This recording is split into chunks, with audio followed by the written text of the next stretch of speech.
Hey guys, I wanted to take I'd say moment, but I know this video is probably going to end up close to an hour, and talk about set 4 of TFT, and go through all of the new champions and all of the new traits, and oh my god, I just popped something up gigantic on my screen by accident. It's so bad. But I'll move on. We'll keep this in for the lulls. Go through all of the traits and origins and all the new champions, along with some things I noticed about the design of this set, how it differs, how it's the same from previous sets that we've had. So, to start off, some of the new mechanics and new traits. The big new mechanic is the Chosen mechanic. So, occasionally in your shop, you will see a champion offered to you as Chosen, and it will have this little symbol. I assume that's what this symbol is. It will have 2 stars, and it will have a 2 marked by one of its origins or traits. You can buy this champion, and it will cost you triple the gold that it would normally cost. The champion will come at 2 star. It will come with an additional, I believe it's 200 HP, and will randomly roll either an additional 500 HP, or a AD, or a, I think it's an AD buff, or a mana cost reduction on its ult. I believe it's an AD buff. It might be an AD and a spell power buff. I honestly don't remember.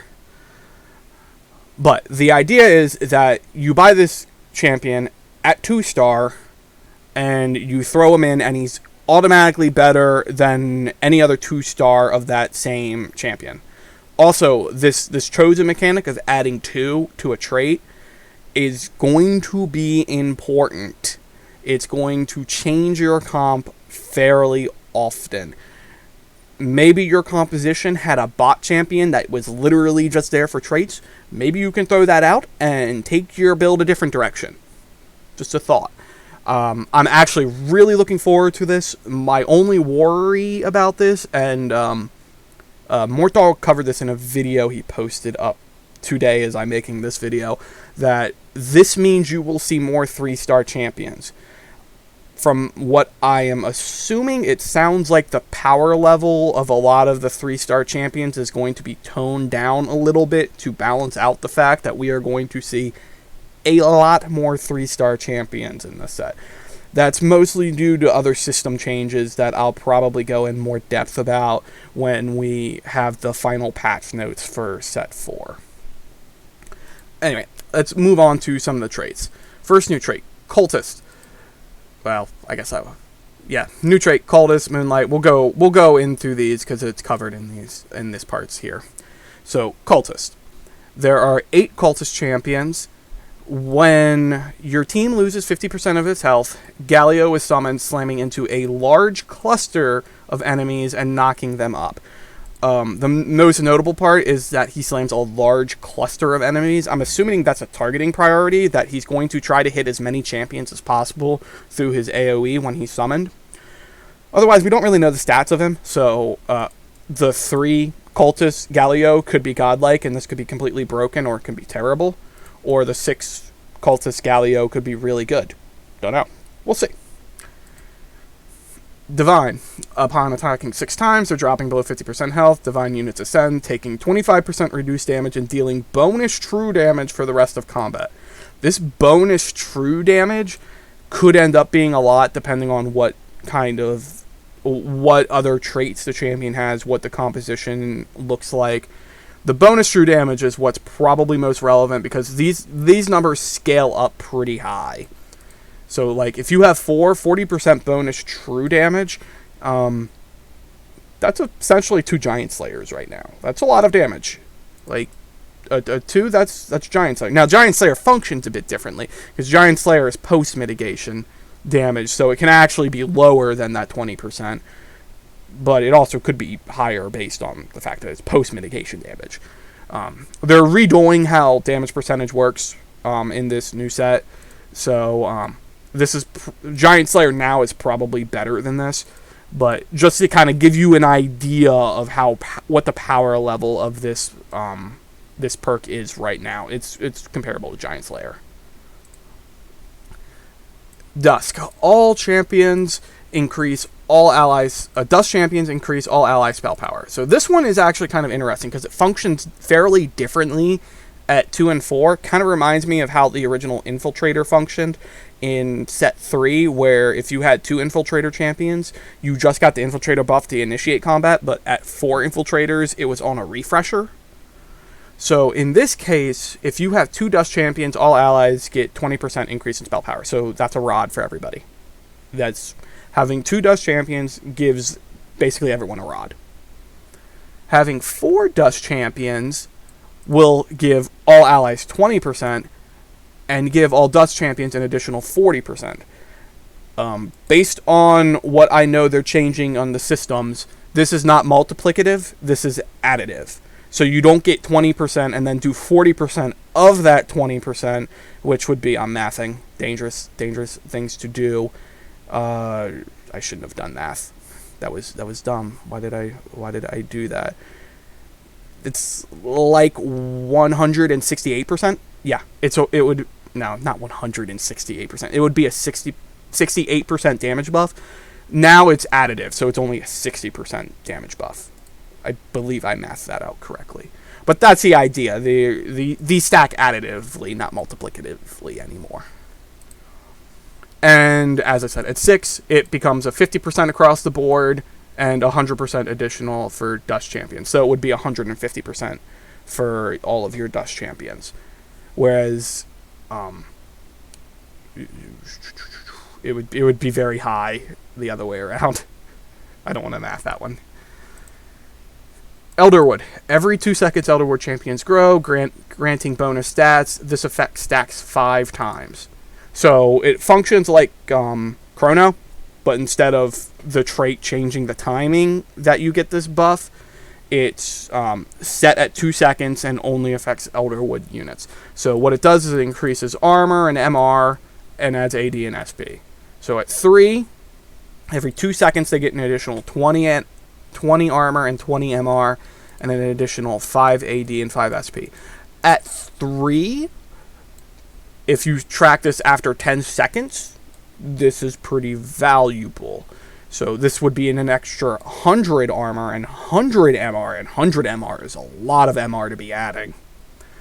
Along with an additional 25 AD and 25 SP. 25 SP is a lot to add. 25 AD is a good bit of AD to add, but more relevant is probably the 25 SP. You can raise this up to 6, but I suspect that at 6 you're probably playing a bunch of trashy champions at that point and not an actually good composition. So I suspect you're going to see a lot of the 3 more than the 6, unless the 6 has actual good champions in it. And 9, given the fact that there are only 7 champions here, this is a chase trait, and I imagine kind of busted if you actually manage to hit it. Enlightened champions generate more mana. Pretty straightforward. So just have to look at what the mana rate. I mean, some of these will be carries and other ones will be supports. That's how I assume that this trait will work. So at 2 Enlightened champions, you get a 50% mana boost. Now, that said, like, 50% mana gain rate is pretty high. It'll be comparable to a Sojourns now. So these are champions to keep an eye out for, because just playing 2 is probably pretty viable, especially if one of them is your carry, or one of them is has a high level supporting spell. Exiles back from set 1, get an additional shield of 50% of your health if you have no adjacent allies. If you run both of them, they gain 100% lifesteal, which is insanity. 100% lifesteal. That's insane.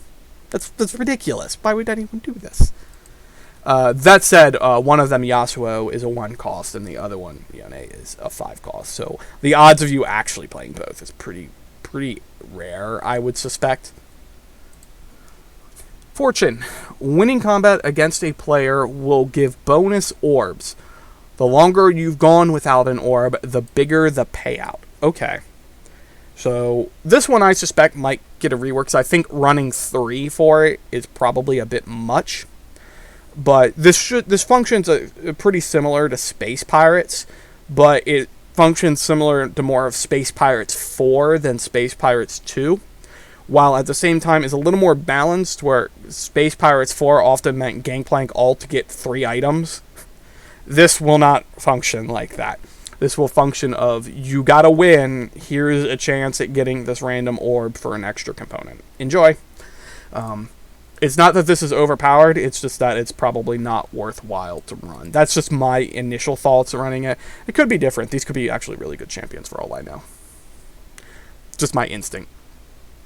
Moonlight. At the start of combat, the lowest star level Moonlight champion stars up until the end of combat. In the case of a tie, the champion with the most items is chosen. I didn't realize it was most items. I thought it was always just going to be random, but that's actually very relevant, depending on who you itemize. This is a slow roll build. The idea of this is going to be, you're going to slow roll 3 of these champions to get them all up to 3-star. Because when you get them all up to 3-star, one will become a 4-star. And the thing about making a 4-star, bright, shiny new thing, we have 4-star champions now. What's important about that is that a 4-star champion, to me, is probably almost in line with a 3-star ore cost. That's kind of the interpretation that I've been getting from what I've been reading and what Riot has already put out. It's not going to be stronger than a 4-cost 3-star, but it will almost be about that powerful.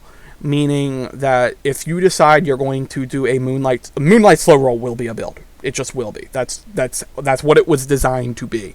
You have 2 1-cost and 2 2-cost. It's designed to be a slow roll, or hyper roll, if that's a thing again, build. So keep an eye on this. You'll probably see it. It'll probably be entertaining to watch. Someone's going to get a 4-star, and we're going to all watch videos of it, and it's going to be awesome.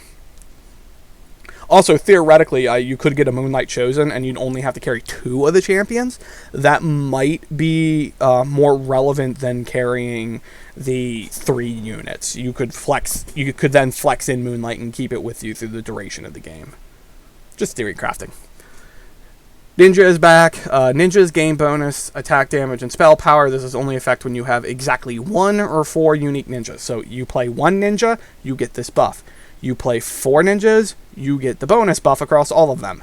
If you play 2 ninjas, you get no buffs. If you play 2 of the same ninja, you get no buffs. If you play 4 ninjas and 2 of them are the same, you get no buffs. Must play 1 unique or 4 unique. This is cool because it's very built. A single ninja is very flexible. If you up to level 6 and you have a 5 champion composition and can't figure out what to put in, boom, ninja. It gets the trait boost, it's powerful, it's relevant, boom, simple. Spirit. The first time a spirit casts its spell, all allies gain attack speed based on the spell's mana cost. Now, we don't know what the cost of these spells is, but if it's, relevant or high-ish, that's could be a big deal. So, for example, let's suppose that a spirit at 2 casts a 100 mana spell. That is 35% additional attack speed across the board. It's a lot of attack speed. Now, odds are it's probably not designed like that. Odds are it's probably more designed so that it's 50 mana that these spells are going to cost. Meaning instead you get 17-18% boost in attack speed. Still a lot. This is going to be a good supporting flex add-in for a composition. So if you have what you're going to see is this is kind of going to be like another version of Mystic, but for an AD build to get more AD damage. That's how I view this. Next up, the boss. I'm going to skip this one because this directly... We'll come back to it later because it's directed to one specific unit. Same thing with Tormented. It's directed to one specific unit. Warlord. Warlords have bonus health and spell power. Each victorious combat they've participated in increases this bonus by 10%, stacking up to 5 times. So, to understand what this does, if you have 3 units that have the Warlord trait, and you win a round, those units forever have an additional 200 HP and 20 spell power. It stacks up to 5 times. So if you're running 3, and you're running... Now, you have to run the same 3. That's where this gets a little tricky. My first instinct is that this is really overpowered. But the reality is you have to run the same 3 units. So if you run the same 3 units, they can get stacked up to an additional 1,000 HP each and an additional 100 SP.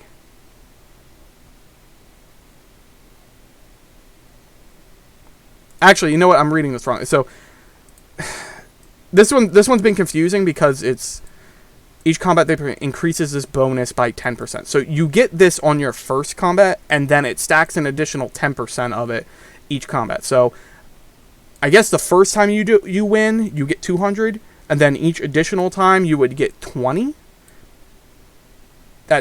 I guess that's how it reads. It's really confusing how this is worded, so we're going to have to see how it works out.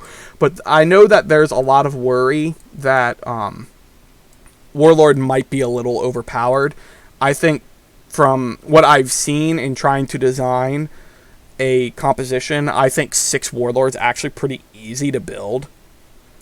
And I'll do that a bit later where I show you kind of a couple compositions that I just like mentally designed based off what I think these champions will do in combat. So, now we move on to the new classes. Adept. Adept calms the flow of battle, reducing the attack speed of all enemies by 50% for a few seconds at the start of combat. So, they start, put a slow effect down on all your opponents for this amount of time. I don't think this is actually a very significant trait. Basically, if you already have Adept, maybe you play another Adept that flexes into your comp easily. I actually don't think this is a very significant effect. It's really only relevant on things that start with a very high attack speed that you can focus down faster before they blow up your comp. That's the only real way that this, I think, is useful.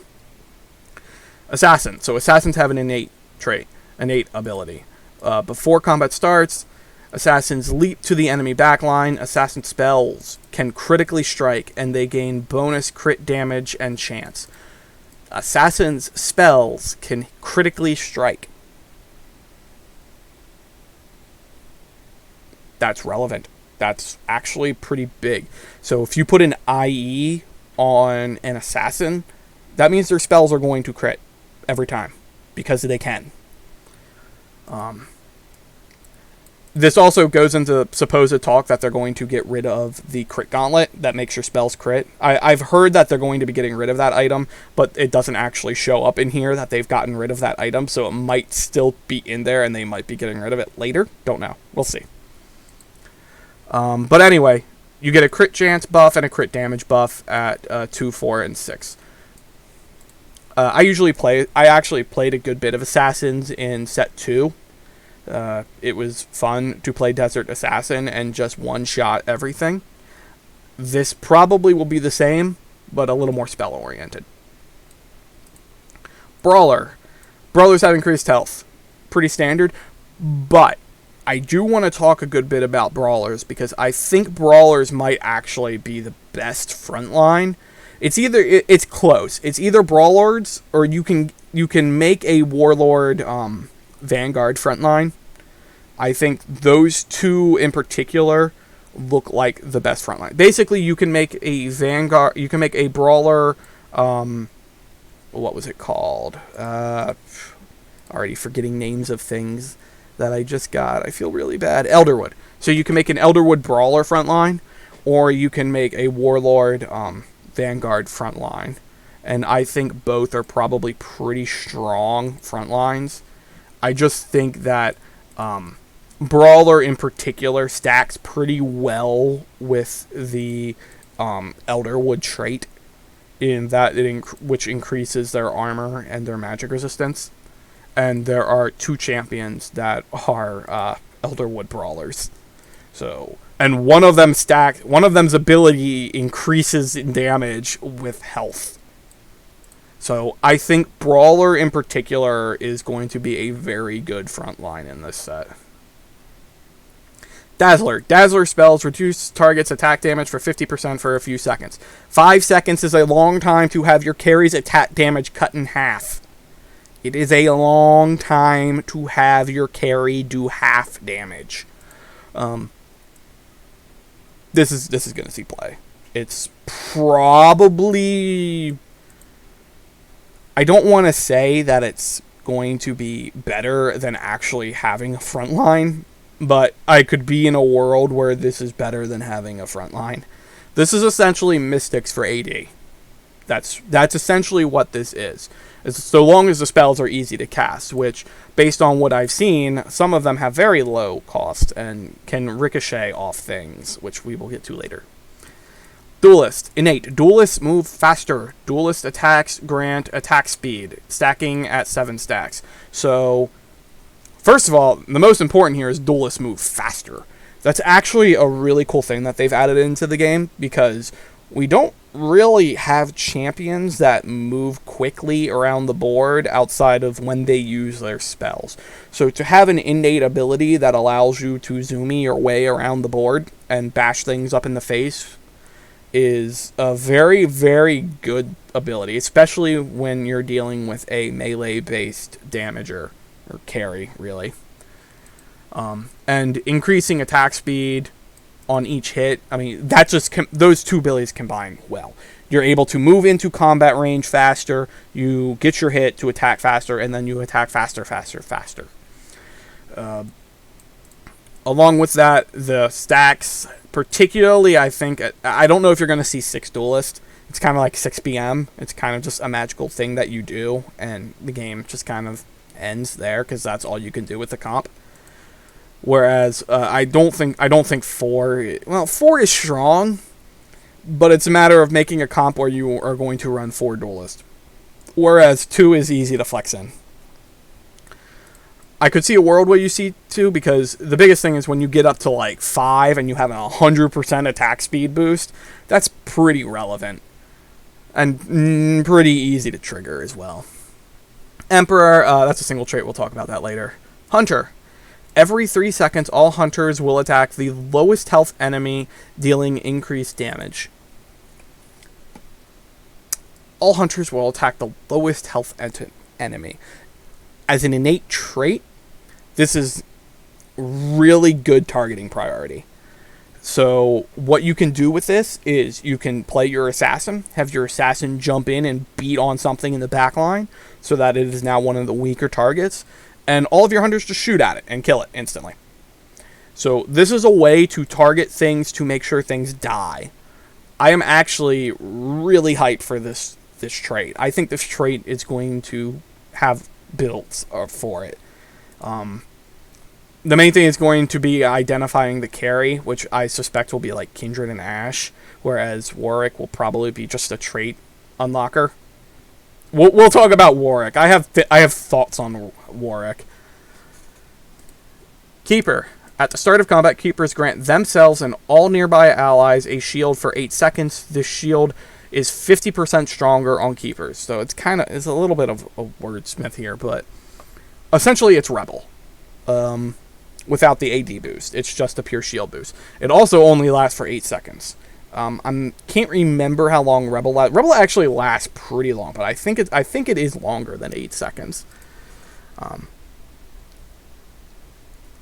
What's confusing about this is whether or not keepers are supposed to be in the back line or the front line, because they grant the shield buff. So do you put them up front where they can shield everything in your front line, or do you keep them in back where they shield everything in the back line that doesn't get attacked? That's the only thing that's really confusing to me about Keeper. I do think it's probably reasonable, particularly like you could play Keeper instead of actually playing a front line. I think that's probably a reasonable thing that you might see people do. It's just a matter of figuring out what kind of composition actually like messes around with it. Mage is back, but Mage has been changed a little bit. So it used to be the Mage gave a percentage chance of casting twice. Now mages just always cast twice. If you have 3 mages, they always cast twice. And they have modified spell power. If a mage has a really good spell and casts twice, it's going to be kind of annoying. Especially if that spell has a lot of CC in it. Which a few of them do have some CC in it. There will be mage comps. Based off what I've seen, mages have a nice mix of CC and damage in them. So having them go off twice on things is going to really limit your opponent's ability to do anything. And there are even a couple frontline mages. Annie is a frontline mage. That was something that was kind of lacking in set 2. Was that the only frontline mage you really had was the ocean mage assassin guy, or necromancer guy. I can't remember his name. Vladimir. Vladimir was really the only frontline mage. So you usually would run a Vanguard frontline along with a bunch of mages. You don't really have to do that when you have a champion like Annie who can be in the front line. So mage should see play. It's just a matter of figuring out what the comp is. Mystic's back. Adds 40 magic resist, 100 magic resist. Simple stuff. Shade, innate. When combat starts, Shades teleport to the enemy backline. Every third attack, Shades dip into the shadows, stealthing, causing their next basic attack to deal bonus magic damage. So here's the thing, though. The bonus magic damage is a set number. It's not percentage based. It's a set number, meaning it's good in the early game, not so good in the late game. It is a decent sized number, though, for 3 attacks. Well, really only 3 attacks. Also, I think probably more relevant is this stealthing mechanic, where after 3 attacks, they're going to go stealth, and what essentially that means is that they de-aggro. They're not going to be attacked. That means all of these have the potential to be pretty decent carries, or at least they have this tool in their kit that allows them to be decent carries. So we'll see how much play this gets. I'm just a little confused to how much this is going to differ from assassins. Sharpshooters. Sharpshooter attacks and spells.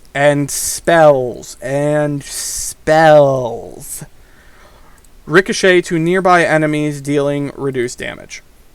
So, bang, it hits an enemy and then takes off to hit something else, but does a bit at reduced damage. 2 ricochets at a bit more reduced damage. 3 ricochets at a bit more reduced damage. So, okay. Here's the thing, though. These don't really stack as you would think they would stack. So, these become exponentially better. 2 is a pretty minor trait. What's probably more relevant is that it did 1 ricochet, which probably will trigger an on-hit or even an on-spell effect. Some of these champions have spells that are going to be annoying when they ricochet. But 2 at 45% is significantly more damage being dealt compared to the 1 ricochet with 70% damage. So you have your 100% damage being dealt plus another 30% damage being dealt. Here, you have your 100% damage being dealt plus 55% damage being dealt plus 55% damage being dealt. Now, that's not really how the math works, but you get the idea of how much more damage is being dealt when you go from 2 to 4. And 3 is pretty much the same. It's going to be so much damage that you can get from this trait. So this will probably be a carry. It will probably look like Astro Snipers in that you're going to be running these champions just to bot this trait on your 1 carry. That's kind of how I see it. So that said, most of them seem to add some form... Well, some of them seem to add some form of utility along with that effect. So they're not all just like pure damage. And Vanguard is back, but it's toned down a tiny bit from the obscene numbers it has been in the past. So that's that. Alright, I'm going to take a quick drink. We can move on to talking about the individual champions. Now, the thing with the champions is I don't believe a mana cost has been added to these, and I didn't want to click that, did I? No. No, I didn't want to click that. Okay. I can go back, though. We're fine. Okay, so we're going to go through all the champions. The biggest thing is that we don't know the mana cost of them yet. PBE, I believe, just launched a few hours ago as I'm making this video. I don't plan on playing the PBE, but I do plan on watching some videos on it. I plan on mostly just finishing out this set and seeing if I can keep myself in Diamond and be angry when I inevitably do not. But we'll talk about some of the champions, some of their abilities, and whether I think some of these abilities are really freaking good, really freaking bad, or why did they give it this ability. That's usually how I end up declining things. So, Tier 1, Diana's back. Diana, pretty much same ability as Set 2. The only difference is... So, Diana will make a shield to shield herself for 4 seconds and summon orbs around her. Those orbs explode when an enemy touches them. The difference is now that her shield will refresh when all the orbs explode. So, it makes her a little better at frontlining. Oh, and I should add, she's a Moonlight assassin, so she's actually going to jump into the back line. As I say, she frontlines a bit better. She can take damage a bit better, I guess is what I should have said. You'll also notice that she splits into 4. That's because she's Moonlight. She can actually be a 4-star unit. All that said, this isn't actually... At 2-star, this is actually a decent bit of damage, but it's not going to be dealt out. It's going to be split across multiple units in most circumstances. What's more, well, I pointed to the shield. This is a good shield amount. So you get the 250 shields, all the orbs blow up, you get another 250 shields. That's a good bit of shielding. The damage, on the other hand, is not very high. It's actually pretty low. Even at 3-star, it's pretty low. It's only 500 damage at 3-star. So I don't think this is like going to be that great. It's mostly going to be played for Moonlight and just to get the assassin perk up. Elise, spider form, so she transforms into a spider, gaining increased maximum health and attacks that restore health. The restore health is a set number, meaning, and it's also a low set number. So I don't suspect that she'll see a lot of play, pretty much just because of that. That said, she's a cultist and a keeper. Fiora, Enlightened Duelist. Fiora is the same as the previous set. She enters a defensive stance for a second and a half, becoming completely immune to all damage and all effects. And then hitting an enemy for set damage and stunning them for an X amount of time. She's actually a surprisingly good unit that everyone kind of ignores, mostly because she just kind of is a just random frontliner or blitz bait. But she's perfectly viable frontliner that keeps either the duelist trait or the enlightened trait, whichever you need. Garen. Garen, I suspect, is either the best or second best one cost in the game. So, Garen is a Warlord Vanguard.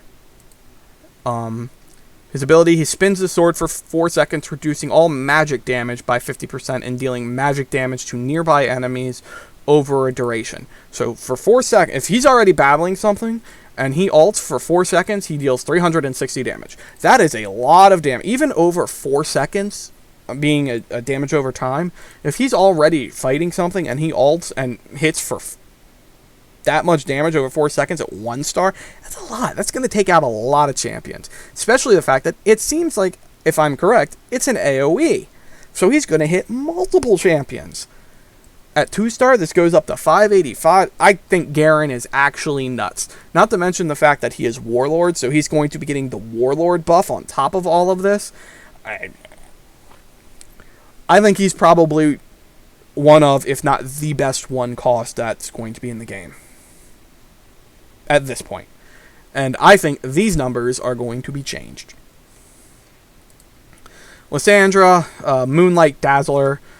Lisandra hurls a dagger at her target's location, exploding into many daggers on contact with the enemy or when they reach its duration. So that way, if you throw the dagger and the champion dies, it still hits that location. So that way, it can then explode and deal magic damage to all enemies hit around it. Judging by these damage numbers, I suspect that this is going to have a pretty high mana cost.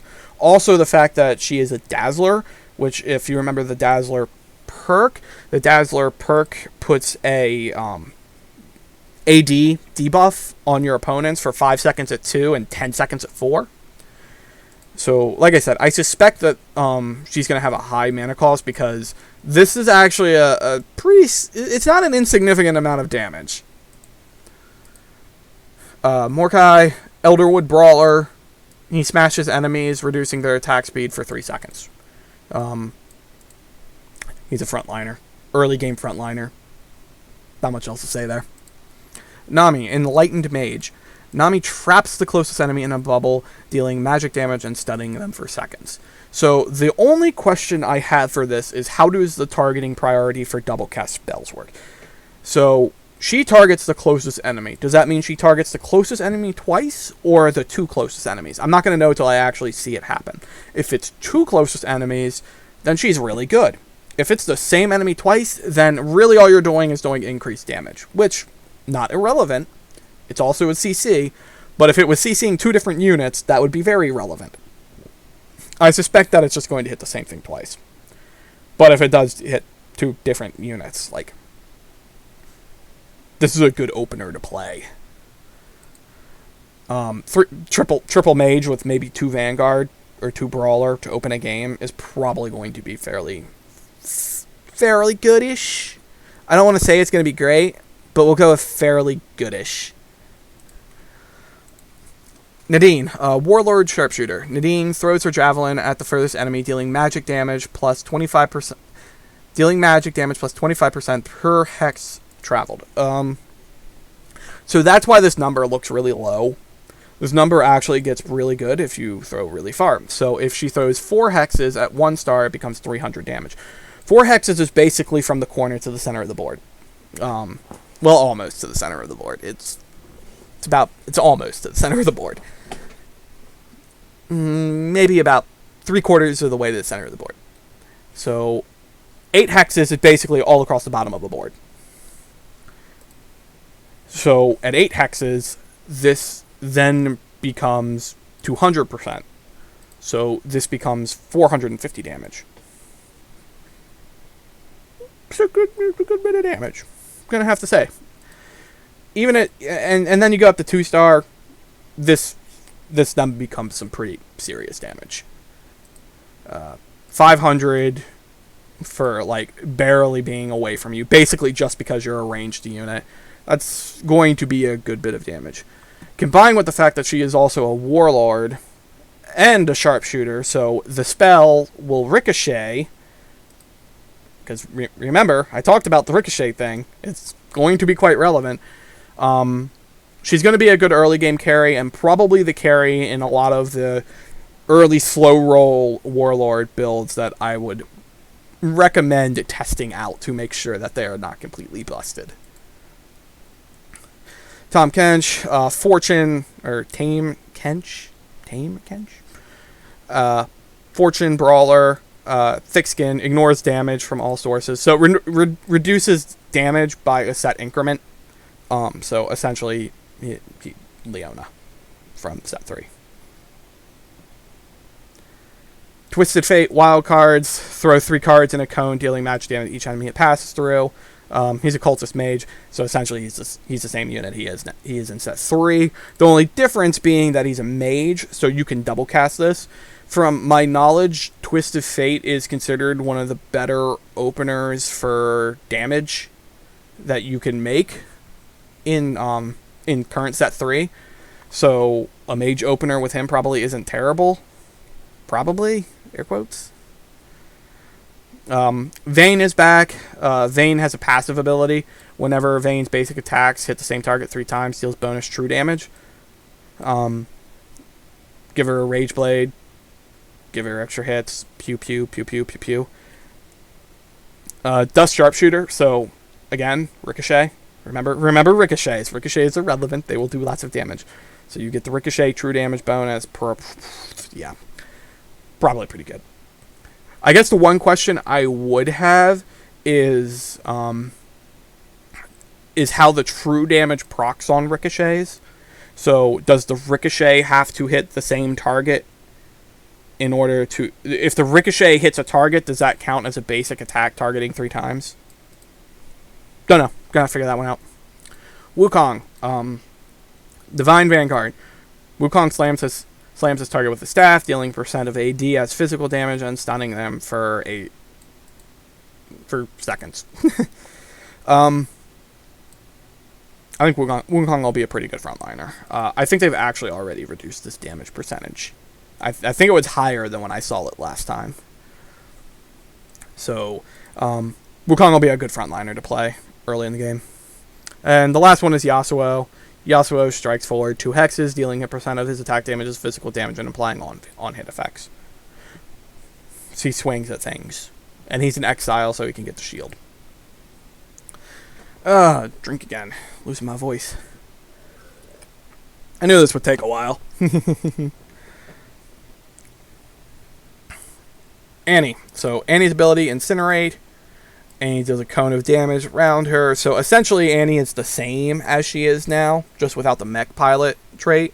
So she'll do damage and give herself a fairly significant shield. So like I said, Annie is kind of a frontline mage. The only question I have would be if mage procs, if shield doubles. It probably doesn't. But worthwhile to ask. Aphilos, Moonlight, Hunter. So he summons a Turt. Or Aphilos summons a Turt for a few seconds.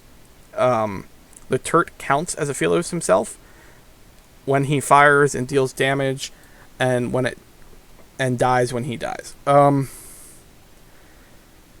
So essentially this is a clone, from if I am reading this correctly. So his ult basically summons a clone that shoots things, providing on-hit effects. So essentially it comes down to what kind of damage output are you getting from this? Because if it's high enough, then making that clone is probably pretty relevant. This one's just going to be a see what the stats look like before we determine if it's good. Ikarim, Spirit of Life. Elderwood Vanguard. Absorbs health from each adjacent opponent over 2 seconds. Pretty simple stuff. Kind of annoying. Actually very annoying. Janna, Enlightened Mystic. Janna shields lowest health allies for 4 seconds, and shielded allies gain attack damage for the duration. So it's kind of like Karma, but the shield is not permanent. It only lasts for 4 seconds. And it also hits multiple units. I'm hard-pressed to say whether or not this is good. I guess it's odd because it's a 2-cost champion that's Mystic, and that's kind of rare. It's also going to be dependent on how much the mana cost here is. Because if the mana cost is low enough here, this is essentially a refresher, where it's just going to be refreshing the shield over and over again. So this one's pretty mana cost dependent, in my opinion. Jarvan 4, Warlord Keeper. Jarvan seeks furthest target within 3 hexes with his spear, pulls himself towards them, dealing magic damage to units he passes through, and knocking them up and stunning them for seconds. There have been a lot of stuns so far. The damage is not very significant. What's probably more significant is that he jumped 3 hexes off the front line you placed him. And stunned everything along the way. I don't think like you're going to be keeping him for damage. You're keeping him because he grants the Keeper perk, so you can put him like behind your front line and he can walk into battle and then ult. I'd assume that's kind of how you play him. I don't know. It also depends on what his attack range actually is, because if his attack range is 2 hexes because he has a spear, then you can just put him behind your front line. Jax, a Divine Duelist. Jax dodges all incoming attacks for 2 seconds and then strikes all nearby units, dealing magic damage and stunning them for 1.5 seconds. The damage isn't very high. The stun is 1.5 seconds, which we keep saying. We said this with Jarvan. There's a lot of stuns in CC here. Lulu, Wild Growth, Elderwood Mage. Lulu grants a low health ally, makes a low health ally giant, granting them bonus health and knocking up adjacent enemies for 1.5 seconds. Actually, pretty good ability. Especially on a mage, so this is like a support ability. I'm assuming the way the targeting priority works is that it will heal the lowest and then heal the next lowest. So you can technically get 2 hits at once on this, healing 2 different units. Well, it's not even really a heal. It's bonus health. So it's basically an overheal on something that's already taken damage. Also a stun. This is probably going to be your support mage bot. So if you already have a build that has 2 decent mages and you need to bot mage, you can throw in Lulu. Pike dashes behind furthest enemy, creating an aftermath image that deals magic damage and stun enemies it passes through for seconds. I have no idea what that looks like. He's a cultist assassin, so he's going to jump into the back line, which is really funny. So he's going to jump into the back line, and then his ult is going to target the furthest enemy. That's actually kind of crazy. So the furthest enemy is either going to be a frontliner on the other side of the board, an assassin on the other side of the board, or a carry on the other side of the board. So he's probably almost always, depending on if you place him well enough, going to jump all the way across the board with this ability that stuns. It's actually kind of hilarious. That said, being a cultist means that he's going to play into a certain composition, because I highly doubt you're going to play cultists unless you're getting actually 3 cultists. I don't think there's a lot of value in that, because there's no like inherent bonus to playing cultist. Salus, Moonlight Brawler. Salus lashes a change in the 3-line hex, dealing magic damage to enemies that are hit and increasing the cost of their next spell by 40%. Okay, now this is actually a pretty neat ability. I'm curious what the target priority is. I assume that he just is going to target whatever he's attacking. So what makes this interesting is that this can hit into the back line if your opponent doesn't play with a front line. So if your opponent doesn't put something in the front line of hexes, Salus can walk up and hit the entire back line with his ult, which then increases the cost of their spell, puts a mana reaver effect on them. This is probably actually a pretty good ability. The other question, like, I don't know if this is like 3 hexes straight out or 3 hexes in front. That I don't know. If it's like 3 hexes in front, then he's just going to hit frontliners. But if it's 3 hexes straight out, if your opponent doesn't frontline, he's going to hit their back line. Or if he doesn't get stuck on a front line. That's another point to make out. Timu. Timu is a spirit sharpshooter. Timu fires a dart at his target that explodes into a cloud of spores on contact, poisoning enemies. Poison enemies take magic damage over a few seconds and are blinded for a duration. He's a sharpshooter. This is going to ricochet. Does the blind affect AoE ricochet? Like, this could, like, blind an entire board for for 3 seconds. This might be really strong. Like, yeah, I think if you're playing 4 sharpshooters, so this ricochets twice, that's going to be an entire board blinded. We're going to have to keep an eye on this one. Thresh. Thresh is a Dusk Vanguard. Thresh throws his lantern at the lowest health ally, shielding them and nearby allies against damage for 4 seconds. So he's set to Thresh. Throws out the shield. He's a frontliner that defends things. Solid unit. Interesting that he's Dusk. That means because Dusk increases spell power, you can kind of use him to bot the Dusk trait and still be a frontliner. V, Warlord Brawler, excessive force. V's attack blast to her target, dealing magic damage to all enemies in a cone and reducing their armor for 5 seconds. Holy crap, that is a huge armor reduction. The damage isn't very high, but that's a crazy high armor reduction. So, yeah, she's going to blow up front lines. Pretty much straight up. Zed, Ninja Shade. So, he's going to jump the back line. Okay, that's fair. Every third attack, Zed deals bonus magic damage and steals a % of current attack damage. Oh, so he's an anti-carry. He's an anti-carry, not to mention that because of the Shade proc, he does bonus magic damage.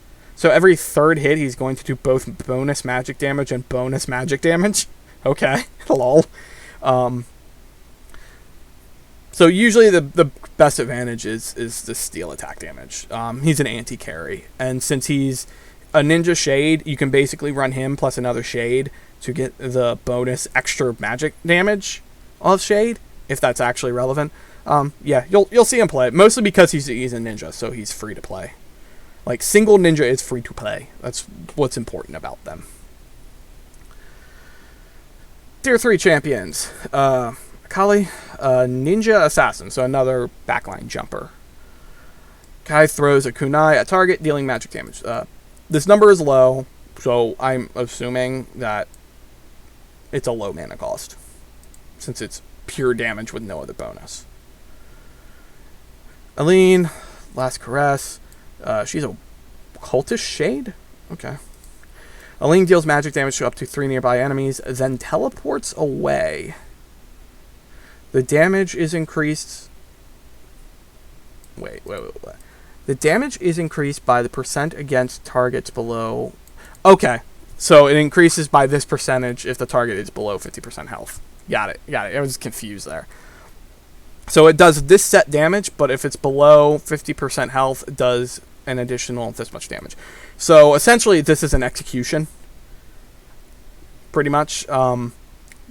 Does this alt if you are below 50% HP, like even at 1 star, a 300% bonus is 600 damage. It's an execution. It's going to kill things.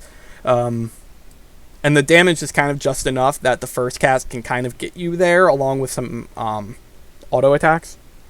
So it's not bad. I don't know if it's the carry in Cultist or not, but it's not terrible. Aurelia, ooh, a 3 trader. A Divine Enlightened Adept. Divine Enlightened Adept. Alright. Aurelia launches a barrage of blades in front of her, dealing magic damage and applying on hit effects. Enemies are disarmed for seconds. Ooh, disarm. Disarm is mean. We've learned that disarm is mean, guys. Damage isn't high enough, so that this is probably more just a utility champion that's botting, probably not Adept, but probably botting Divine Enlightened. Jinx, Fortune Sharpshooter. Jinx next attack fires a rocket, stunning a target for 1.5 seconds and dealing magic damage to a target and all adjacent enemies. So with the Ricochet, it's going to stun multiple things and deal multiple AoE effects. It's fair. Numbers seem pretty balanced if it's going to Ricochet. I don't think she's a carry in Sharpshooter because we'll get to it, but Jhin is still in the game. But she could probably hold you if you catch her early, or she can bot the trait. Kalista, Cultist Duelist. Tongue twister. Kalista's spears remain on her target, each one capable of dealing % of target's max health in true damage when she removes them. Kalista will remove the spears. When doing so would kill the target. So does she have to be alive to do this? I would assume so. If he doesn't have to be alive to duelist, then it's fine. But if she does have to be alive, then she's an all or nothing carry. Either she's going to shred all of your opponents or do nothing.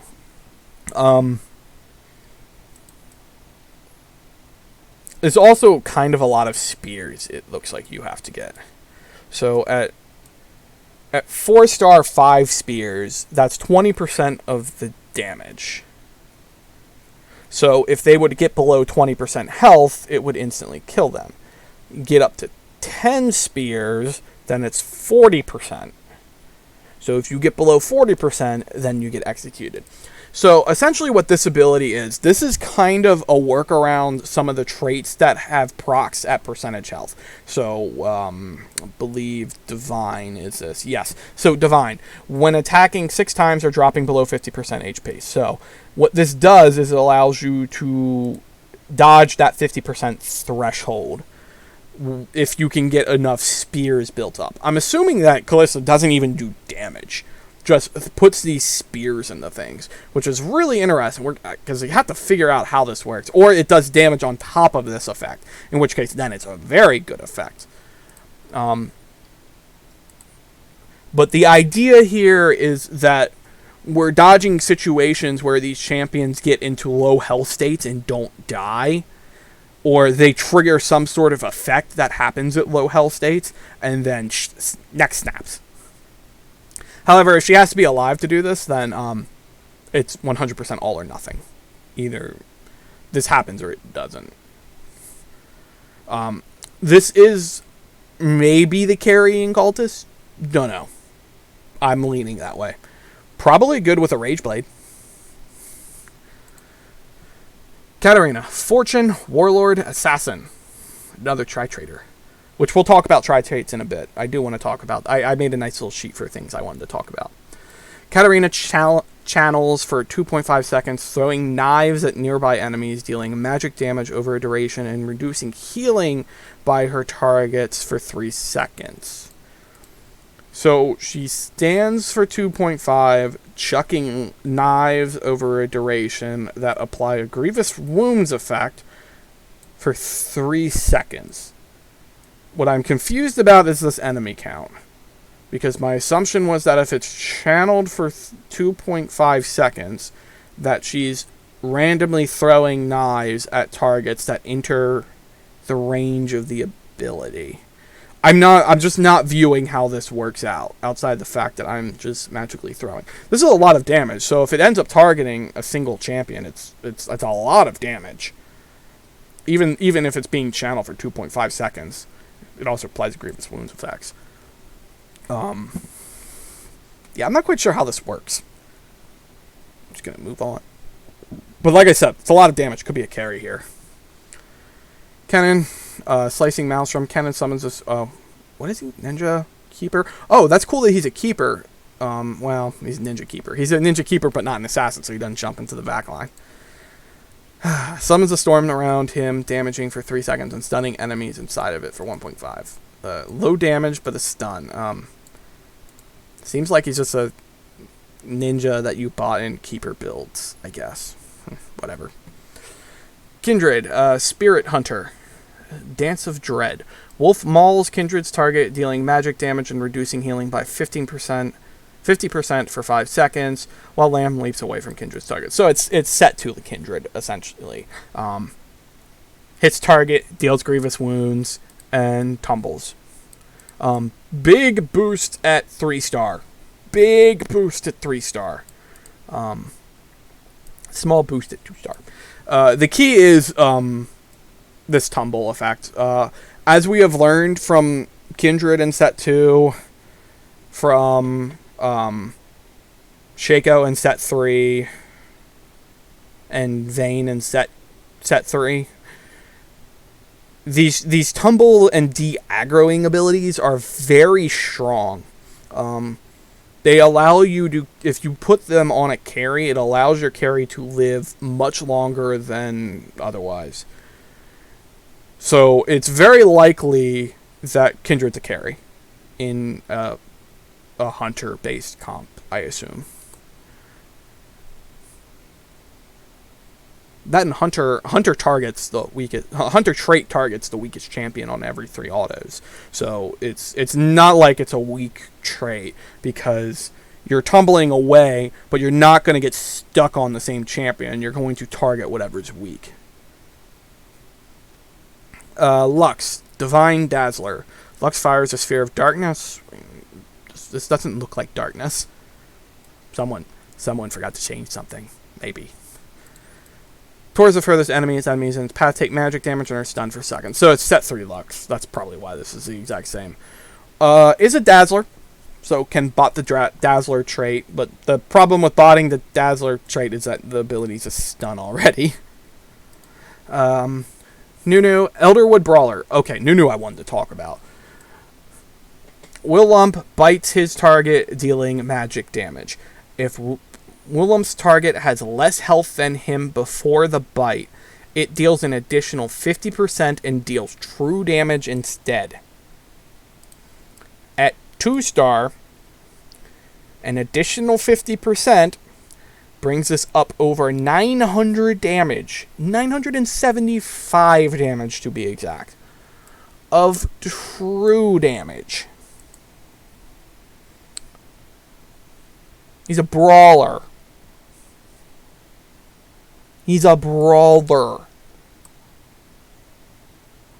You know how much health brawlers have? Brawlers have a lot of health. Oh, it's not on the sheet. I was going to give you the exact numbers, but I can't seem to find it on this sheet. And it makes me feel really bad because I hyped this up. I can't even read it on this sheet because it has been written over. I hate my life. I think it's 400 and 700. Not to mention the fact that being Elderwood means it gets the Elderwood buff, which increases magic resistance and armor. This is probably one of the 2 things I think that takes Brawler over the top in being the best frontline. In that this was almost a carry as just a frontline champion, as your frontline tank. It is so much damage. Can you imagine if you made him an assassin and so that this spell can crit? That's an execution. Ugh, man, I need a drink thinking about that. And he jumps the backline. What backliner is going to have more health than him? Yeah, we're going to keep an eye on you because these damage amounts are really high. Vigar. Vigar is an Elderwood Mage. Vigar blasts the lowest health enemy with a burst of energy, dealing magic damage. If he kills the target, he permanently gains spell power. Okay. This one I had to read a few times to make sure I was understanding correctly. When they say permanently gain spell power and looking at these numbers... So these numbers are really low. When I first saw it, I was like, that's really low. That doesn't really gain anything. But as I thought about it, I began to kind of realize when they say permanently, they mean permanently. They don't mean at the end of combat. They mean for the duration of the entire game. So theoretically, if you get him to 2-star early, these damage numbers aren't great, but if you get him to 2-star early and start building up this spell power early in the game, this could be a viable carry. I don't think it's going to reach the limits of the one-shot Vigar builds that we were running in set 2 because we were crazy. But it could. Also, noting the fact that it's mage means you can cast this twice, which, if he targets the same enemy at 550, I mean, that could kill something. That could kill something and gain 3 additional spell power for the duration of the game. Now, on the other side of it, if you manage to find a chosen one and quickly get it up to 3-star, that's gonna go downhill really quick. You're going to run over everyone fairly quickly. Like, this is almost like a Deathblade for spell users in terms of the amount that this is going to be adding. And the thing is, it adds permanently. So, it's a very specific build I think you can make with him, but it's one that you're going to see and kind of laugh at, because it's kind of insane. Xin Zhao, Warlord Duelist. Xin Zhao sweeps around him, dealing % of his attack damage and challenging enemies hit for 4 seconds. While an enemy is challenged, Xin Zhao deals increased basic attack damage to them and takes 50% reduced damage from all other sources. From all other sources, or... Okay, so he challenges them, and no one else deals actual, like, meaningful damage to him. Okay, that makes sense, I guess. Given the way this is worded, this makes me think he's a pretty good frontline carry, or a solo frontliner. The only question is, do you, like, really want to hit multiple enemies with it? Because this reduction goes across everything else. I think there's some give and take with that. You probably are more likely to put him on the flanks of a front line, so he challenges something on the side, and is more likely to run up to a champion that someone puts in a corner. That's kind of the way I read this. I don't think he's a carry. I think he's just kind of a frontliner. Yumi. The ability's name is Sumi's. Okay. Spirit Mystic. So looks like a very support champion. Yumi dashes next to a low health ally, healing them for 1% of their missing health and granting them attack speed for 5 seconds. She then repeats this for the furthest ally. Furthest ally? So literally just running all across the board. Interesting that this, like, isn't targeting, like, lowest health ally. The first one is the lowest health ally. The next is the furthest ally. Alright. The percentage heal is actually a good bit, as is the attack speed. This is actually probably a pretty standard support Mystic unit play. Was Spirit a 2? I think Spirit was a 2. I think Spirit was a 2-4. Yeah, Spirit's a 2-4. So Spirits increase the attack speed of all their allies based off the cost of their spell. So, well, the thing is, does the spell only cast once, or does it cast multiple times? Don't know how this functions. We'll have to see how this works out. I do think that this is a very good Mystic, and it can also bot the Spirit trait if you need it. Tier 4 champions. Aatrox. Infernal Chains. After a brief delay, Aatrox pulls in the furthest enemies and then slams the ground, dealing magic damage to all adjacent enemies. So, ooh, this hits multiple targets. Pulls furthest enemies. So he's going to target the furthest enemies away from him. So if you put him in the center of the board, he's going to get both corners. That's kind of cray. Or you can put him to his side and he pulls both from the same corner if your opponent's trying to bait him. And then slams the ground and does all that damage. This is actually a really good champion. What is it? Cultist Vanguard? Yeah, this is actually a pretty good frontline champion, because he'll pull things in for, like, big AoE effects. Ari, Spirit Mage. Spirit Bomb! Call Goku. Ari channels and then summons a large ball of spirit energy. I was joking. After 1.5 seconds, she lobs it at her target, dealing magic damage to all enemies within 2 hexes. Ooh, that's a big AoE effect. That's big damage across big AoE. Especially if, since it's mage, you can cast it twice. Do you have to channel it twice, or you just like, pew, pew? Let's see. But that's... Could be a mage carry, comparable to, like, GP. Just based off this damage amount. But without the CC. But I think there's plenty of CC in this game, in this set already. Ashe, Elderwood Hunter. Ashe gains attack speed for 5 seconds, and her basic attacks fire a flurry of arrows for 1% of physical damage. Okay. So, this is essentially set 2 Ashe, I think? Just fires a flurry of arrows that count as basic attacks for something like Static Shiv. I guess that's what this is. Also a hunter, so the attacks will target weak enemies if needed. Well, every third auto attack, which I guess it's like pew, pew, pew, pew. Stay on target? I had to figure out how hunter targeting priority works. Do you go back to the target you were attacking, or do you stick to this new target that you have? Targeting priorities mean a lot in this game, so you kind of have to... I have to, like, figure out how things are being targeted. Cassiopeia. Dusk, Dazzler, Mystic. That is a lot of 9-year traits. That is a lot of chase traits. Like, so your, like, minor trait... I'm going to get into this a bit later, but your 2-4 minor traits that you usually just kind of add into builds. Cassiopeia releases a cone of magic energy towards her target, dealing magic damage to enemy hits and stunning them for seconds, causing them to take 25 additional damage while stunned. Okay. It is a lengthy stun. That's a fairly lengthy AoE stun. Is this good? Like, this... The big thing is the stun duration. The stun duration is long. The damage is nothing. But the stun duration is fairly long. She procs 3 minor traits, which is very relevant, because you could hit 2 of these, maybe even all 3 of these, just by throwing her in. But she's, in general, seems just to be a supporting unit.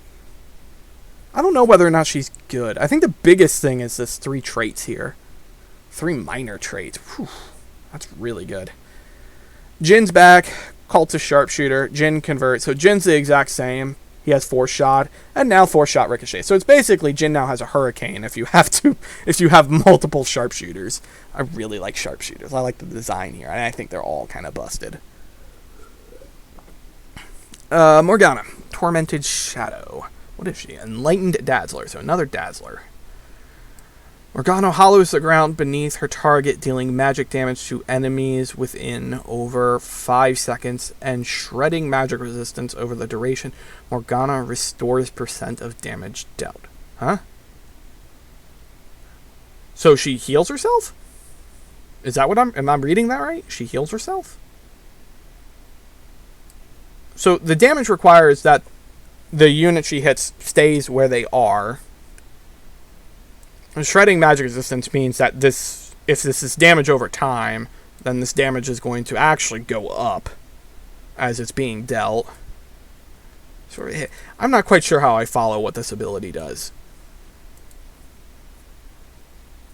I'm just going to move on. Riven, Dusk Keeper. Riven dashes and shields herself, then slashes an enemy with magic damage every 3rd cast. Okay, so this is the current Riven we have. Cast a spell 3 times. On the 3rd cast, Riven does a bigger attack. And she shields herself. It doesn't look like they've changed the numbers from the previous set, which the reason why the numbers are what they are was because of Sork Riven. Sork Riven was a build that was like one of the 3 actually playable builds during the point where TFT was not very good. I would suspect that these numbers might change again. Again, depends on what the mana cost is. Sejuani? Sejuani? I think I pronounced that right. Probably not. Sorry. Fortune Vanguard. Ooh, Vanguard. 4-cost Vanguards are always interesting. Sejuani sets off a giant firecracker. After a short delay, enemies caught within are dealt magic damage and stunned for seconds. 4-second stun at 4-cost. At 2-star. That's a lot. The damage, though, feels kind of low. I'm going to have to see what this spell looks like to get a better idea of what's going on. Because this could actually just be a giant AoE stun. For all I know. Shen. Hey, Shen's up to 4 costs now. Shen dashes past his target, shielding himself against damage and taunting all adjacent enemies for 3 seconds. Ooh, that's really good. I'm going to have to think on this. The only issue is that he dashes past his target. Because he dashes past his target, he doesn't just, like, hit the front line. He hits what's around their front line. Either way, I think this is actually a really good unit. And he's ninja, so you can just kind of play one of him. I'd say he's adept. Like, the traits aren't actually that good outside of... I don't think adept is a very good trait. Let me quickly try to remember exactly what it is. Yeah, so adept's the slowing effect. The attack speed slow. I don't know, because, like, wouldn't you want him to be hit fast so he'd do this alt faster? I don't think this adept actually combines well with his alt, as I sit here and think on it. That said, this is the first time I think we've had a taunting effect outside of Zizirot. I'd like to see probably more of these as I sit here and think about it. This shield is gigantic, though. Yeah, this shield is huge. I like the design, but I'm not sure everything combines well enough for him to be good. Talon. Enlightened Assassin. True Strike. Talon stabs his target, striking them for a percent of his attack damage. If this kills them, Talon becomes unstoppable, untargetable, and invulnerable while he leaps to an enemy who's done the most damage this round and refunds his mana. Okay, so he's Aurelia. He's Aurelia with a different targeting priority. So, he's an assassin. Gonna jump the back line. Whack, whack, whack, whack, whack. I got my ult. Can't shiv you right in the face. If that unit dies, jumps to the next unit where he refunds his mana, shivs them again. Who shivs, not only shivs them again, shivs the target who's done the most damage this round. So he's going to get on carries pretty quickly if you manage to get him to jump a weak thing. This is probably a good assassin carry. And Enlightens the thing that increases attack speed, if I remember correctly. No, generate more mana. Okay.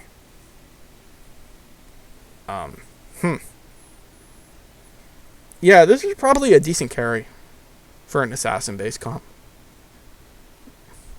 I'll have to think on it. Warwick. Divine Hunter Brawler. 3 traits. Once you guys remember that. 3-trait unit. Primal Hunger. Warwick gains attack speed, lifesteal, and moves faster for the rest of combat. While in this state, if Warwick scores a takedown, he howls, fearing all adjacent enemies for seconds. So, I want to talk about Warwick here, because he's probably the best frontline unit in the game. Maybe even basically a carry frontline unit. It's 100% clear to me he's the best frontline unit in this set, right? That's in this set on this PBE release. He gains attack speed, 150%, 200%, and 500. Well, we're going to ignore it because he's 4 cost, so you're not going to see the 3-star much. But, I mean, if you get the 3-star, this is free win. It's 500% attack speed with 100% lifesteal. Come on, this is free win. You're not going to kill this. So he's Brawler, so he gets the bonus health, either 400, 700, or if you run 6, I think it was 900 or 1,000. Can't remember. Either way, really high. Hunter, so he's going to target weak things. Now, that said, I'm assuming he's melee, so I'm not sure how that works. All the other hunters are ranged attackers. He's the only one that's melee. And he's also divine, so when he's weak, he gets that weird divine buff of taking reduced damage and dealing bonus true damage for the rest of combat, combined with the fact of lifesteal. I'm assuming that this ability is essentially Gnar, but without, like, instead of gaining more health and doing that big AoE attack, he instead gets these abilities instead, where he gets the attack speed boost, 40% lifesteal, and this ability of when he howls to stun all fear, so I assume that means I run away from him. Yeah, this is easily the best frontline unit, this PBE. I'm 100% for playing him as your frontline in Brawler, like, at all times, because he seems insane. I don't know what else to say. The fact that they gave him lifesteal just kind of blows my mind. The fact that they gave him lifesteal and the divine trait blows my mind. That's 2 Brawlers I think that they might have overshot. Which is important to note when Brawler clearly to me is the best frontline. Now we're into the juicy part, the 5 costs. So we have to go back to the individual abilities on some of the 5 costs, because there's 3 5 costs that have their own unique trait. So we'll call those back when we cover them. So the first one is Azir. So Azir has a unique trait called Emperor. I'm not going to scroll up here. Tell you what I'll do. How can I get this? You know what? Here's what we do. I don't just want to, like, change, so we'll just do this. I hope this doesn't, like, really mess up what I'm trying to do. We'll snip it. Lol. So he has the Emperor trait. Emperor destroys 2 additional units that may be moved separately. These spearmen cast when their general does and rapidly lose health when their general dies. I'm assuming general, they meant to say emperor. I don't know.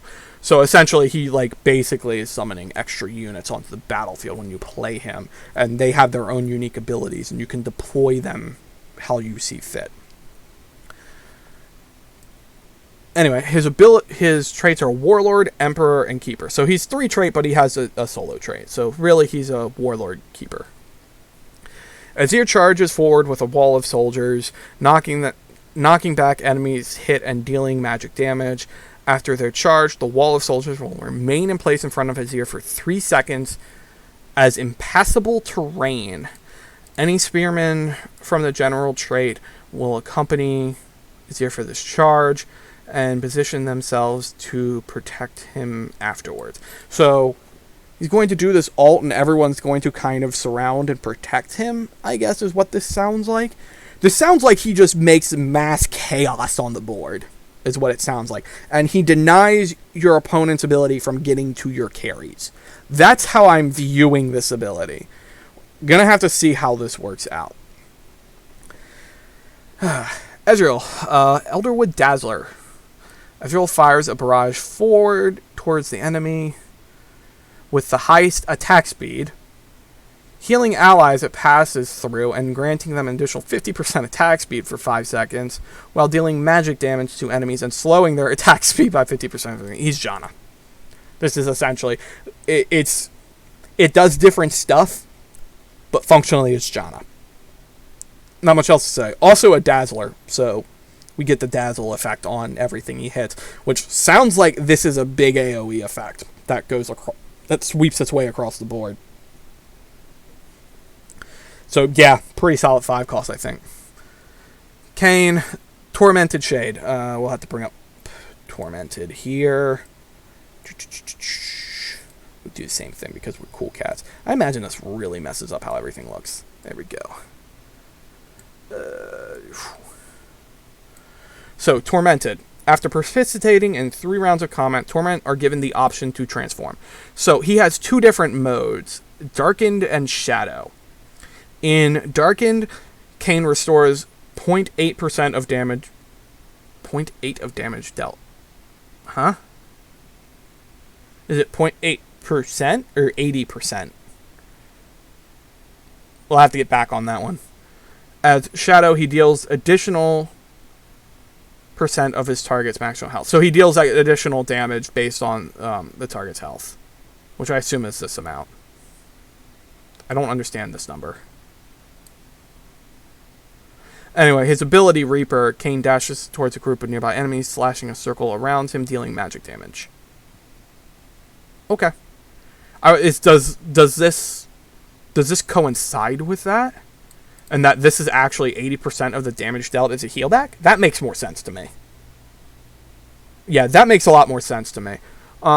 Yeah. Seems okay. I'm assuming that this AoE effect, that this is a pretty big AoE effect. And that this healing amount is actually very relevant. And if you need the battle to be shorter, you can switch to Shadow mode. Alright, that's interesting. Lee Sin, Divine Duelist. Lee Sin punches his target, dealing magic damage, knocking them back to the edge of the battlefield, stunning them for 3 seconds. So he punches them and they hit a barrier on the side of the wall, like Tekken style, and get stunned by it. That's actually kind of cool. Any enemies the target collides with during this knockback are dealt half the damage and stunned it. Bam! Oh, you hit me too and got stunned. If the target is already on the edge of the battlefield, they are removed from combat instead. So I just imagine this as kind of like, so you know when an Ash Arrow in set 3 misses and just kind of flies off the battlefield and can randomly show up in other people's battlefields? I just imagine that, but instead it's a unit flying across the battlefield and everyone going, what just happened? Oh god, that stun duration is high. Yeah, this is a 5 cost carry. I approve. Yeah, sure, I approve. Liliana, Dusk Mage. Okay, seeing a mage at 5 costs is a little worrying. Leona casts a magical lullaby, causing waking enemies with the highest current health to fall asleep for 5 seconds. So hits the highest health, which is probably a backliner you're not targeting.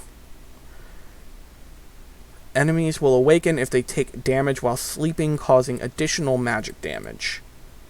Okay, so it's like CC and a damage buff. So it sleeps it also sleeps multiple targets. You're gonna get, so it's kind of like Lulu, but not as obnoxious as Lulu in set 3. But instead of like being a pure CC, it also does additional damage. I'm assuming that is this damage dealt by the ability or damage? If this can't be damage dealt by the ability, that's a lot. That's too much. Especially combined with this additional damage. Yeah, this is good, especially with Mage where double cast and you're 2-star and you hit six thing. Oh yeah, yeah. This is good. This is good.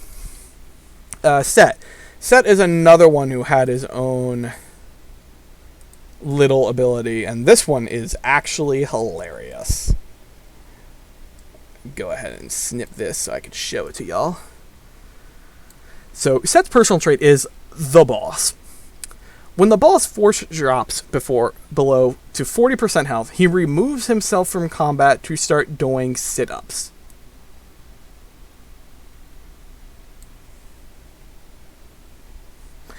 Each sit-up restores 50% of his health and gives him 20% attack speed. If he reaches full health, he returns to the combat pumped up, converting his basic attack and spell damage to true damage. If all of his allies die, he will immediately return to combat. That's kind of hilarious. So, you frontline him. He gets beat up. When he gets below 40%, he's like, I'm out. I gotta get better. I gotta do sit-ups. Sits on the side of the battlefield and does a bunch of sit-ups. Each sit-up increases his health back up. They don't say how long it takes for him to do a sit-up, but it's... who cares? It's hilarious. And gives him some extra attack speed. And then he comes back if he hits full health again. He actually can get over 4 stacks. So normally you would think 4 sit-ups, but if he takes damage, that takes him below 40%, but not all the way below. He can actually get higher. So he can get like actually 5 stacks here.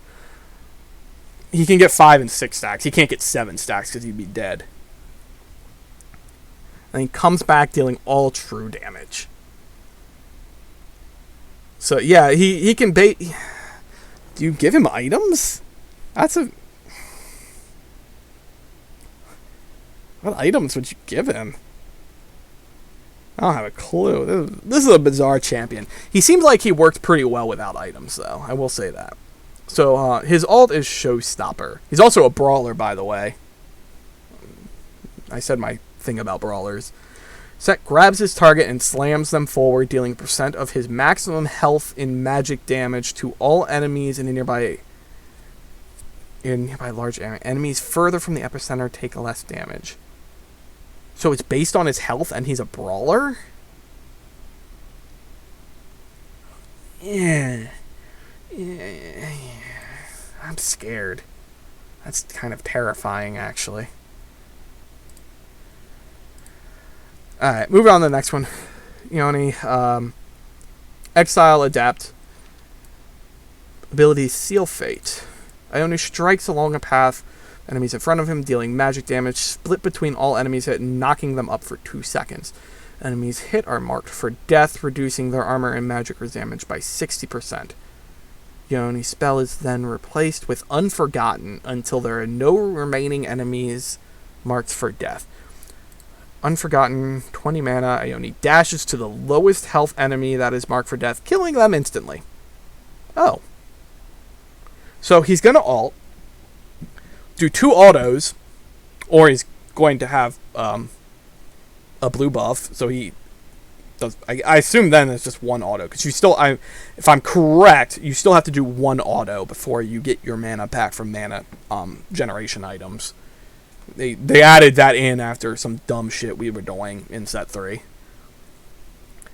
So he ults, hit multiple enemies, do 2 autos to get your 20 mana, insta next snap something, 2 autos, next snap. Okay, yeah, this seems good. Also, he's exile, so he can get that free 50% shield.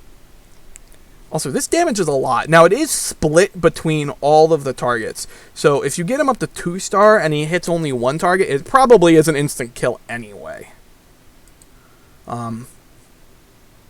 Yeah, it seems good.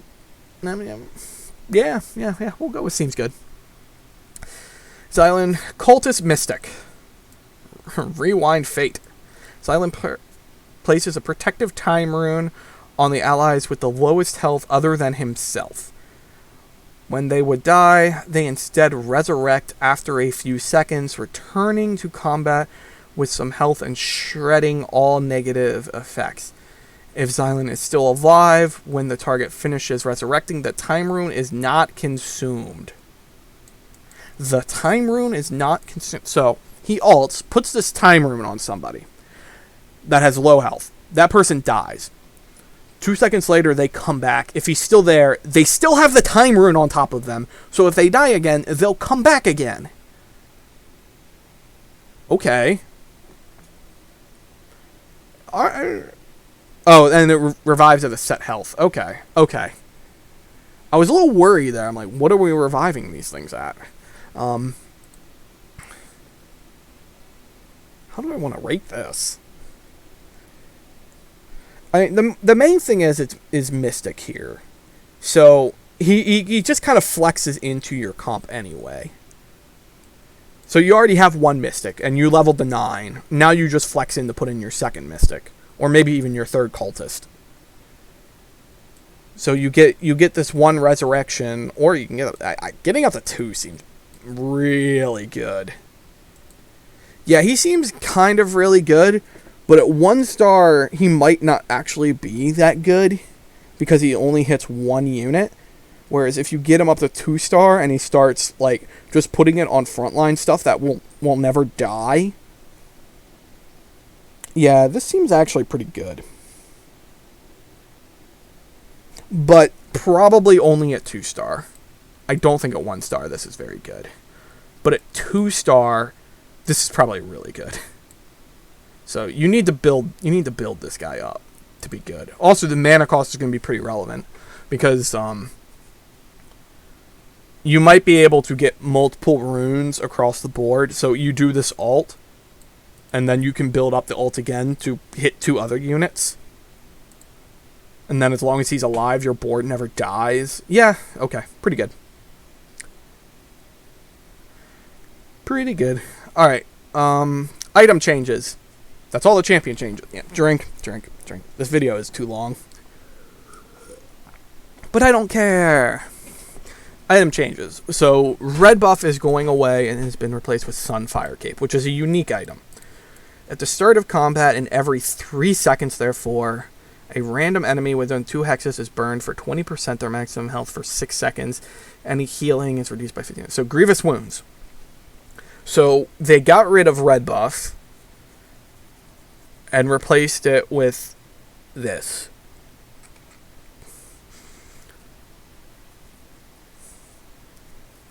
I mean, the problem with red buff was an on-hit effect. So you would only put it on things that were going to hit multiple targets. So it essentially basically meant just like blasters. And like that was it. And it was just not a good item on anything else. This, on the other hand, is a little more useful on pretty much any frontliner. Also, 20% over 6 seconds is actually, like, not that bad. I'm gonna have to think on this one. This seems okay. I'm not sure it needed to be unique, though. This seems like it's definitely more useful. Or has more... I shouldn't say more useful. Has more versatility than red buff. Whereas red buff was probably a better item. Yeah, we'll go with that. Iron Will replaced Swordbreaker. Yeah, Swordbreaker's crap. I shouldn't say that. Swordbreaker was so situational, it was crap. It was really only good when, again, you could spread it out with things like Blaster or Sivir. The holder gains 25 armor and 25 magic resist for each enemy targeting them. Oh, okay. So they put in an item that for a frontliner, a solo frontline. Okay. I can get behind this. Because this will allow... You can essentially build this, and that's your frontliner. And put it on a frontliner and have solo frontline. The advantage of solo frontline is it means you don't have to devote more slots to frontline. Having a solo frontline, being able to build a solo frontline is significantly more comp diversity than what we currently have in the game. Because right now, the only solo frontliner is Nico and Gangplank. Which the reason why they're solo frontliners is because they have gigantic AoE. GP has GA almost every time. It really doesn't matter because he ults and kills everything. Whereas Nico has Protector combined with AoE CC. So in order to get those... Typically in order to have the frontliner, you need to be able to like kill everything or constantly keep everything in CC. This allows you to go a little bit of a different direction where you can just make an unkillable frontliner. Yeah, I can get behind this. Then it looks like we just have all the spat items. Nothing fancy here, it looks like. Spear. Spear has been reworked. Holder's basic attacks restore 8 mana on hit. I am fine with this. Spear is out of control with champions with high mana cost. It's completely busted on champions with high mana cost.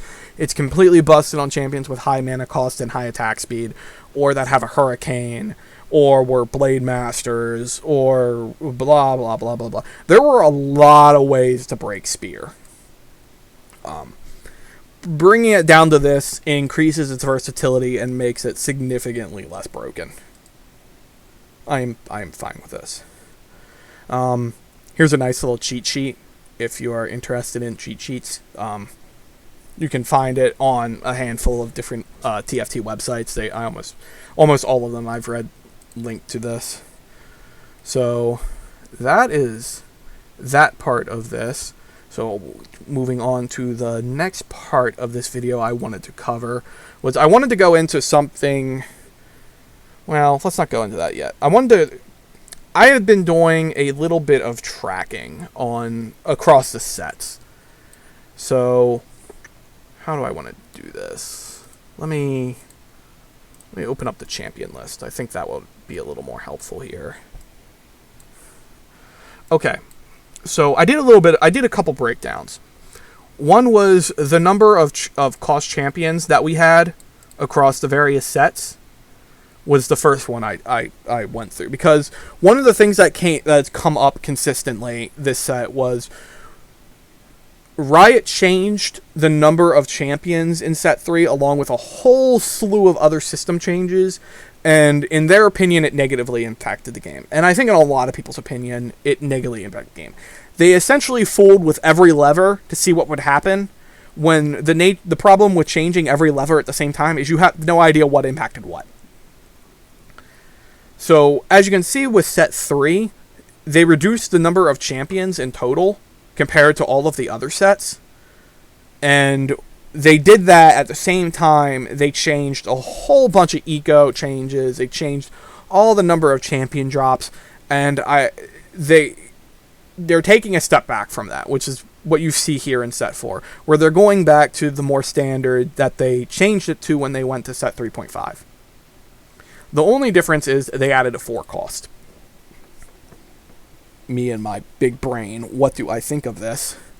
This, along with other system changes that they are making with set 4, in that they're also, if I recall correctly, reducing the number of 4 cost that you find throughout the duration of the game, and increasing the number of 1 and 3 costs you find across the duration of the game, means it's not as free to go for your 4 cost.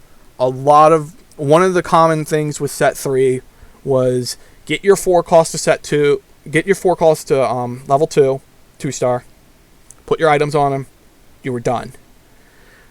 Now it becomes more about trying to 3-star your 3 cost and your 1 cost because you're going to have more of an ability to hit 3-star on these, particularly now that we are in this world of champions or chosens. So that was kind of all I really wanted to say on this. You also notice they increased the number of 5 costs, which I think in the long term actually was really good. One of the issues I think with set 3 and set 2 was we saw a lot of 2 stars at 8. Now we probably won't see as much of that when you combine that with also it's now going to require more gold to level. At least for now on PBE. That could change. Anyway, that's the first thing I wanted to break down. The other thing I wanted to break down is kind of something I've been tracking because I thought it was a real detriment to set 3. In set 1 and 2, we had a lot of 3 times trait in class. So there's a certain number of champions that have a collection of 3 classes or 3 traits. Rather than just 1 class, 1 trait, they'll have either 2 traits or 2 classes. When they did set 3, there was only 2. There was Aurelia and Gangplank. And you can't really count Gangplank because Gangplank was a mercenary. A mercenary was a solo trait. So really there was only Aurelia. I think, like, the biggest thing that I think about those units that have those 3 traits is that they're pivot units. You get to them, and then you decide which direction your comp is going to go. They allow you, so you start in your early game, and you're going this one direction, and you get units for this other direction. These pivot units allowed you to keep and play both. The great example of these is Kindred. Kindred was Inferno Shadow in set 2. So you could play Infernos, and you could play Shadows, but your endgame comp was almost never going to be Inferno Shadows. You usually picked one to go up to 6, where you would have 6 of that champion. You didn't play 6 of both. But because Kindred was a tier 3 unit, it allowed you to explore that over a longer period of time. You had more time to come up with which direction you wanted to go. You could scout more to figure out which direction you wanted to go. The problem with set 3 is that you couldn't do this. The only champion that had that ability was Aurelia. And Aurelia was in Cyber. And if you were playing Aurelia, you were either playing Cyber or Blade Master. There was no other comp you played her in. Ever. At all.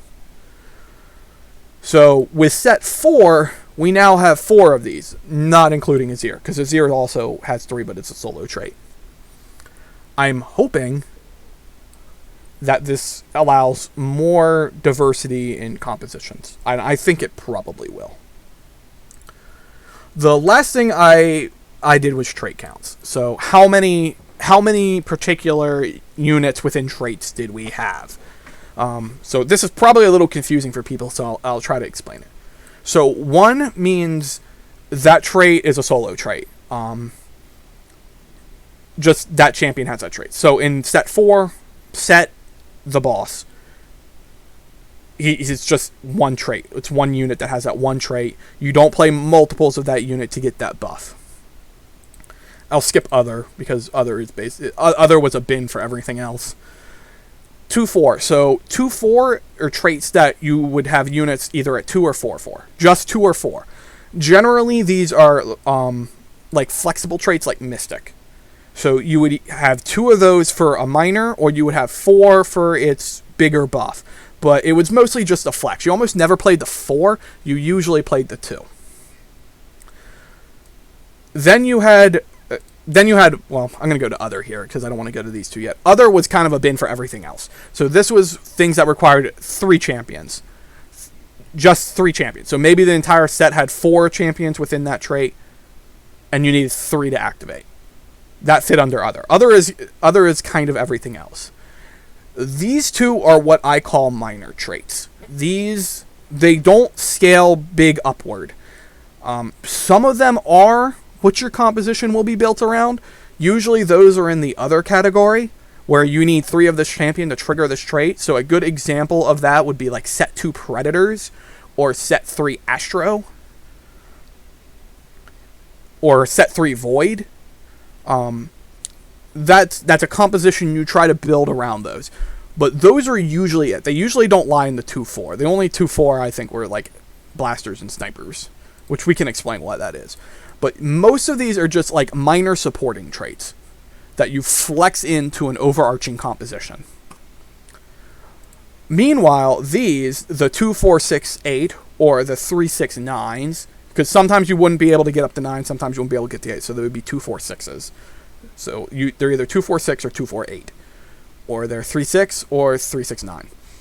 These are your major traits. These are the ones that go big.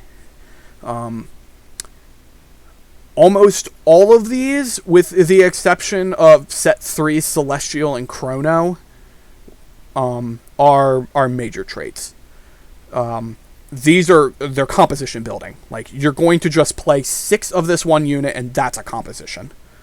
The only kind of caveat to that is here, where I brought up Chrono and Celestial. Those were flex traits that there just were a lot of units of. So that way you could flex in that composition easily at 2. You almost never saw them at 4. So, like I was trying to kind of get at, I consider these minor traits and these major traits. And what you see as you go along here is some designing changes that have come and gone to the game. The big one is in these first 2 sets, there were a lot of 3-6-9. Compared to now, there is a lot more of 2-4-6. As it's probably easily explained, it is far more easier to both scale upward and just build a composition if you only need 2 units to do it. It's kind of an obvious statement. Putting 3 units into a composition needs to be a significant buff to that composition. So when this 3 doesn't do much, it makes the whole trait suffer. Whereas if this 2 doesn't do much, maybe that doesn't really matter. But usually all of these lead to some pretty significant composition. But you can see, as we've seen here, also the other point I wanted to make was a lot of these 2-4 traits have become 2-4-6-8, as we saw with Chrono and Celestial going from set 2 into set 3 and on to set 3.5. Actually, what happened in set 3.5 was they added Battlecast and made Dark Star, which was a 3-6-9, into a 2-4-6. So we saw a significant increase in the 2-4-6 compositions, well, really 2-4 in general, and a decrease in the number of 3s. Now, the difference with this set is that there's a lot more of these others. These others are scaled a little bit differently than what we've seen in set 3 and even set 2. In set 2, most of the others were basically you play 3 of these units and you get this perk, and that was it. You just played 3 of these units, and there might only have been like 4 or 5 of them total. Whereas in set 3 did not have many of these, and even took out like a bunch of them. But in set 4 we have a lot more variety. For example, Hunter now scales 2, 3, 4, 5, rather than these even increments of 2, 4, 6. Or what's another good example in this set? There's quite a few, actually. Shade. So Shade scales at 2, 3, 4. Now, whether or not those are actual compositions, don't know. But the advantage of these new 2, 3, 4, which there's like 3 or 4 of them, is that is how they scale up to 9. So you have most of your comps, you go at 8 units. You just play 8 units. But when you get to 9, you end up throwing in a unit, and if we're all doing these 2, 4, 6 based compositions, which are all even numbers, you end up getting up to 8 with a full comp, and you get to 9, and there's nothing you can add that adds anything to your composition. But with 2, 3, 4, now you can add something to get up to 3. So that's something I've been tracking here, and I think it's probably the most interesting thing of this set, that they've changed is all of these that they added that are 2, 3, 4, or just need 3 of these. I think this is something to look out for, and the fact that a majority, they're kind of retiring a lot of these 369s and moving more towards 246 based builds. So that is that. I want to move on to a couple of other things. I'm actually going to just go on to the end. I'm going to skip this part that I spotted. So, oh, did I delete one? Oh, no, I deleted them, didn't I? No, I know what happened. Bam, got it. So I made a couple of quick comps based on just things I've seen and what I think would be something I'd be interested in trying. So whether or not these are good, I'm not going to sell my soul to. I just thought that they were interesting and had enough good units to be playable. So here's an 8-unit comp. I'm going to call it Hunter Brawler or Brawler Hunters. Yeah, let's go with Brawler Hunters. So the idea with this comp is that you have a Brawler frontline that has the Elderwood trait and becomes super strong, and then you have a backline that's really hard to kill in Kindred and Ash that does a ton of damage, combined with the Mystic trait and the Spirit trait. Yeah, the idea is that we're just going to like be a really tanky frontline, and you're going to have a Kindred carry that just jumps around, or an Ash carry that jumps around, and eventually you get Warwick and Set just kind of murdering the entire battlefield. Pretty high cost comp. I'm not sure how the transitions would work for it, but just kind of an idea to kind of tweak with. The big win here is when you can run Makai and Nunu.